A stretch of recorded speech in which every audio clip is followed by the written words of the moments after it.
Oh. Assalamualaikum warahmatullahi wabarakatuh. Nama saya Ewol Smawan, lahir tahun 1950, tepatnya 3 bulan 7 tahun 1950.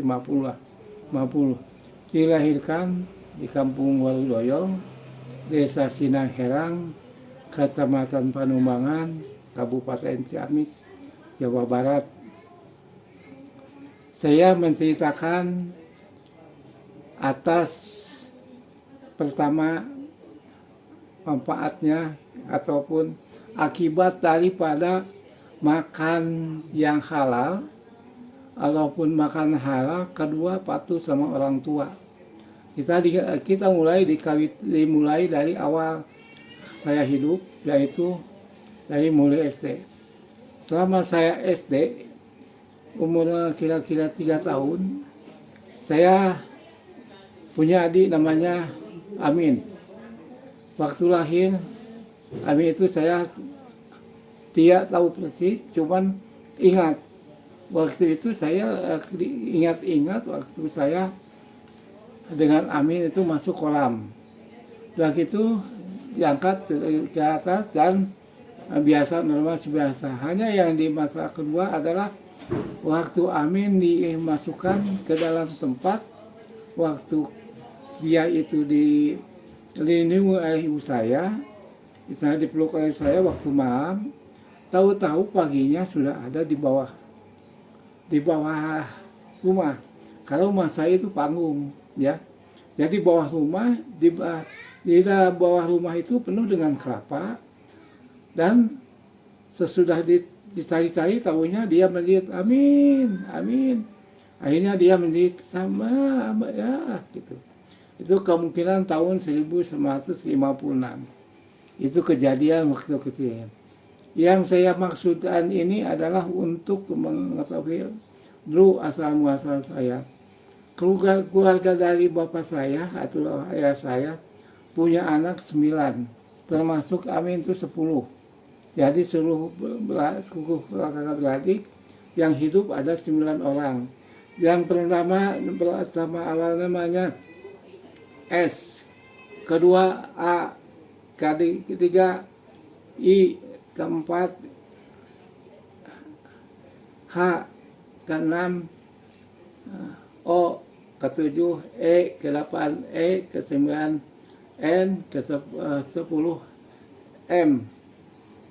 Ya, di antara semua itu, waktu saya masih kecil, masih ingat, tahun kurang lebih umur saya antara 4 tahun 5 tahun, saya diajak oleh kakak saya.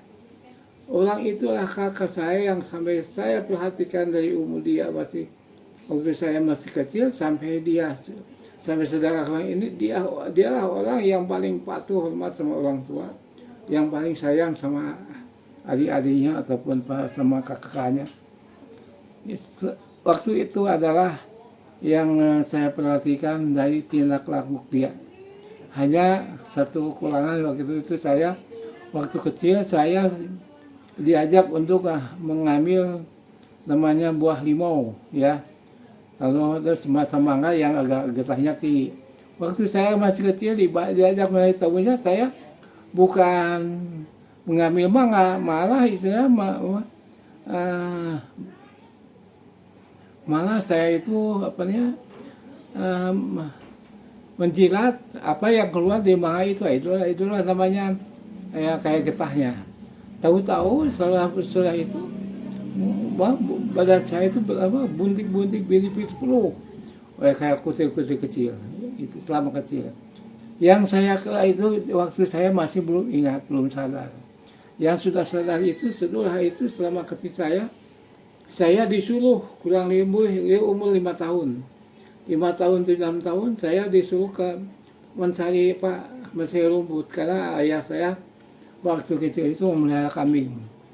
Tiap hari saya memelihara kambing karena sesudah habis sekolah pulang kurang lebih antara jam 10. Saya mencari rumput tiap hari ke kebun ataupun ke hutan. Jarak dari rumah paling rendahnya antara 2 km ataupun 1,5 km. Yang paling jauh kemungkinan sampai 5 km. Tiap hari saya ngambil rumput, terus selang-selang beberapa hari harus saya mencari rumput ataupun cari kayu bakar. Setiap saya mencari rumput atau kayu bakar, tidak boleh ada barang sesuatu pun yang punya orang lain. Kecuali contohnya, sekarang mencari rumput tidak boleh ada daun pepaya ataupun daun ubi jalar atau ubi kayu di dalam rambut saya, tidak boleh. Itu pun dari abu bakar, kayu bakar. Itu tidak boleh ada suatu pohon yang diambil dari orang lain. Harus dari kebun saya sendiri. Yang jaraknya itu kurang lebih ada 4 km sampai 5 km. Itu saya dianggap tiap hari. Kelakuan saya tiap hari dari mulai SD itu adalah satu, yang lainnya adalah harus mengambil ubi kayu untuk ibu saya membuat wajik yang untuk dijual ke pasar. Perjalanan mengecari wajik itu kurang lebih antara 3-4 km. Itu terus saya ubi bakar itu saya cabut dan dimasukkan ke terobong atau bakul, terus saya pikul tiap saya nyuruh dibawa ke rumah, terus dibayar tercuci, terus saya diparut. Itu kalau saya kayu bakar. Yang lainnya selain itu saya harus ambil air kalau memang sudah sore atau pagi hari. Tiap cari air itu nggak jauh, paling juga antara 200 meter, antara 50 sampai 100 meter. Tiap hari itu mengambil air. Tapi selain hari itu ada tiap satu pagi saya harus mencuci pakaian daripada ibu saya, ayah saya, terus harus mencuci kain di kampung. Karena waktu itu belum ada mesin cuci dan memang tahun kurang lebih tahun 70-an, 60-an ke bawah itu tidak ada namanya mesin cuci. Dan memang waktu itu saya bersih di kolam. Di kolam tiap hari mencuci dan memang harus disiapkan kanji. Kanji itu adalah tepung ubi kayu yang tepungnya lalu disiram sama air panas, akhirnya jadi tepung kanji. Setelah tepung kanji lalu pakaian dicuci, terus kalau sudah bersih dimasukkan tepung kanji, terus dijemur. Nanti akhirnya di kelas, karena waktu itu belum ada namanya pakaian dari bahan pamatek ataupun penyakit dari bahan minyak tanah kayak nilon, kayak yang berupa kain kayak sekarang. Yang dulu ada dalam bentuk kain daripada katun. Katunnya itu kain katun yang kasar. Jadi kalau pakaian yang dari katun itu nggak bisa lipatannya kayak si cuciannya itu selalu kasar, selalu berkerut, walaupun selalu kasih. Kalau di cuci itu nggak bisa halus, haruslah disiram dengan air dan susulikannya baru halus bagus. Yang lainnya itu tiap hari, kalau nggak salah tiap hari saya harus mencuci piring. Mencuci piring bukan kayak di rumah sekarang. Hari kita jalan kurang lebih 100 meter ke kolam untuk mencuci piring. Sesudah itu kurang lebih tahun 70 atau 60-an, kurang lebih waktu itu saya SD kelas 4, kelas 5, kelas 6, disuruh oleh ibu saya pagi harus mengantarkan ibu saya ke pasar. Ke saat-saat jadi saya sudah semua subuh dibangunkan oleh ibu saya. Oh bangun, katanya. Sholat dulu harus saya bangun, antar emak ke pasar, ya. Tiap hari saya mengantarkan ibu saya membawa wajik dan namanya kalapo dan juga dodol waktu kecil. Ya itu tiap hari sampai sampai SMP kelas 1 atau kelas 1 kelas 2 Itu yang saya lakukan tiap hari, mengantarkan ibu saya ke pasar. Dan selain itu adalah yang saya laksanakan membantu ibu saya kadang-kadang lupa, dan itu yang saya akuin adalah tiap hari yang dilakukan tiap hari dengan ibu saya. Dan sudah saking beroja saya masih kecil, kalau ibu saya pulang saya tungguin kurang lebih antara jam 8. Pulang jam 8, ibu saya membawa kerupuk. Kalau saya sekarang kerupuknya harga 500. Saya diberi kerupuk satu. Ya, saya diberi di pinggir jalan. Terus kerupuk itu bukan langsung dimakan, karena menurut saya kerupuk itu memang lebih enak dimasukkan ke air. Kainnya itu bukan di dalam gelas, bukan. Kami tadi kulah, masukkan ke kulah terus dimakan. Itu apa? Saking belon-belonnya begitu. Saya nggak pernah melarang, nggak pernah. Ibu saya nggak pernah melarang, dan itu yang saya lakukan. Cuman saya nggak pernah melawan sama orang tua. Apapun yang disuruh orang tua, saya lakukan, dan apapun yang orang tua melarang saya taati. Itu yang saya lakukan sewaktu saya masih SD. Sesudah itu oleh ibu saya dimasukkan ke sekolah SMP, namanya Sekolah Menengah Islam Pertama. Kalau sekarang namanya SMIP, ada namanya SMIP atau SMP, namanya Sekolah Menengah Islam Pertama, yang berada di Desa Tanjung Kerta, Kampung Gudebag, atau nama kayaknya sekarang Suryalaya Abah Anom. Itu SMP yang ada di Suryalaya.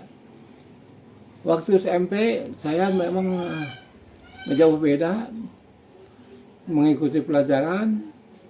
Sesudah itu SMP dan beres, kira-kira menjelang akhir SMP, saya waktu itu sedang di jalan melihat busi itu berkali tengah jalan, sudah ambil perlihat itu apa diperhatikan.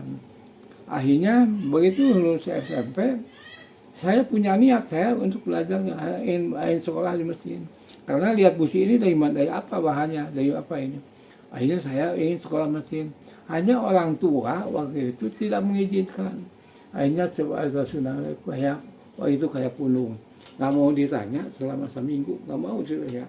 Akhirnya kakak saya mengerti bahwa kesalahan saya itu ada sosok ini yang tidak dikabulkan. Yaitu saya ingin ke SMP, SMA, sekolah mesin, ke mesin. Padahal dasarnya saya dari sekolah Islam, hanya dasar Islamnya yang belajar yang pokok-pokoknya aja, yang prinsipnya tidak.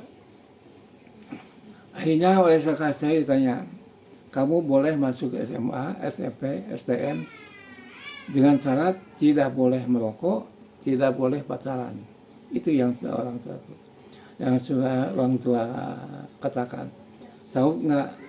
Insya Allah sanggup, sesuai kata saya. Udah gitu gimana? Akhirnya saya masuk STM dengan syarat waktu itu kalau saya bilang kamu boleh masuk STM, cuman nggak bisa ke Bandung, harus ke kota Tasikmalaya, karena tempat saya tinggal dengan Tasik lebih dekat daripada ke Kabupaten Ciamis. Yang kedua, memang di Tasik ada pamit dari saya yang tinggal di Tasik. Akhirnya saya sekolah di Tasikmalaya. Akhirnya saya sekolah di Tasik, ya, sekolah di Tasikmalaya dari kelas 1 sampai kelas 3. Waktu itu dari tahun 65 sampai 69. Waktu tahun 65 itu kejadian terjadi 30 SPLI. Saya tidak tahu dan tidak mengerti waktu itu, hanya kejadian waktu menjelang SMP terakhir, dan masalah itu saya sudah lupakan, tidak ingin terlalu banyak. Kita hanya berfokus kepada apa yang saya lakukan kepada orang tua. Yang sesudah di STM, saya habis STM, saya lulus dengan nilai lebih pahit lah istilahnya. Karena saya fokus dalam kerja, tidak tersinggung dengan kebutuhan yang di luar sekolah. Sudah itu saya pulang ke Ciamis, ke Panjalu.